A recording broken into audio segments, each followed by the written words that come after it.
அதற்கு பிறகு எங்கள் சித்தப்பா தென்காசி ஒன்றிய அலுவலகத்தில் அரசு ஊழியராக இருந்தார்.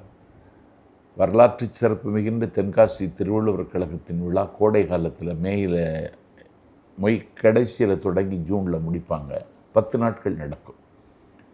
அங்கே தான் justice MM Ismail, Thirukkuralar V Munusamy, பெரும் புலவர் நடேச முதலியார், தவத்திரு குன்றக்குடி அடிகளார், ஆங்கிலத்தோடு அந்தமிழும் நிலை கண்டு உணர்ந்த செம்மல் பேராசிரியர் வெள்ளைப்பறவை எழுதி சாகித்ய அகாடமி பரிசு பெற்ற சீனிவாச ராகவன், என்னை மிகவும் பாதித்த, என்னில் ஒரு தாக்கத்தை ஏற்படுத்திய பேராசிரியர் இளம்பரை மணிமாறன், பா நமசிவாயம், செங்கோட்டை ஜனார்த்தனம், சரஸ்வதி ராமநாதன், கோப்பா தாமரை, இப்படி தமிழ் ஆளுமைகளுக்கு பேச்சை கேட்டு ஒரு 11 வருடம் அதில் நான் மாணவனாக இருந்தே முதல் பரிசு வாங்கினேன் திருக்குறள் பேச்சு போட்டியில். அந்த பேச்சை கேட்ட பிறகு ஒரு அரசு வேலைக்கு போக வேண்டுமென்றோ வணிகம் செய்ய வேண்டுமென்றோ ஒரு வணிக குடும்பத்தில் பிறந்து எனக்கு ஆசை வரல.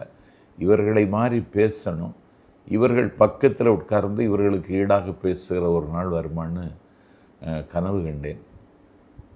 இப்போ அவர்கள் எனக்கு கீழே பேசுகிற அளவுக்கு என்னுடைய புலமையை நான் வாசித்து வளர்த்து கொண்டேன்.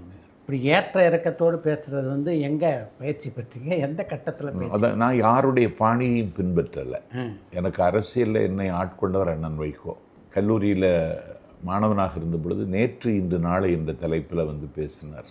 அதற்கு பிறகு கல்லூரியில் திருமுருக கிருபானந்த வாரியார் வந்தார்கள். நான் தான் அழைச்சிட்டு வந்தேன். அவருக்கு நன்றி உரை நான் சொன்னேன். தந்தைக்கு ஒரு மந்திரத்தை சாற்றி பொருள் உரித்து முண்டு தமிழில் முருகென்று பெயர் படைத்து அந்தத்தில் ஆதியிலே அந்தமன வந்த வடிவேலை வணங்குவதே என் வேலை என கொண்டு விட்ட சோலை இளம் காற்றே வாரி கழிக்கும் வண்ணத் தமிழ்கடலே 20ஆம் நூற்றாண்டின் அந்தி பொழுதில் கவி காளமேகம் போல் சிலேடைகளை வாரி யார் சுவாமிகளை தவிர வாரி யார் சொல்லுகிறார்கள்னு கேட்டேன். கை தட்டல் கடல் தோற்கும்.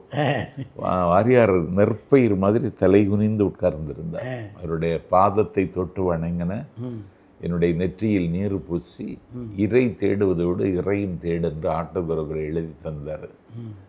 அன்னைக்கே கந்தர் அலங்காரம் எஸ்எம்ஆர்வி பள்ளியில் பேசுகிறேன் வர்றியா அப்படின்னு கேட்டார். 10 நாள் சொற்பொழிவு. அதை கேட்க போனேன்.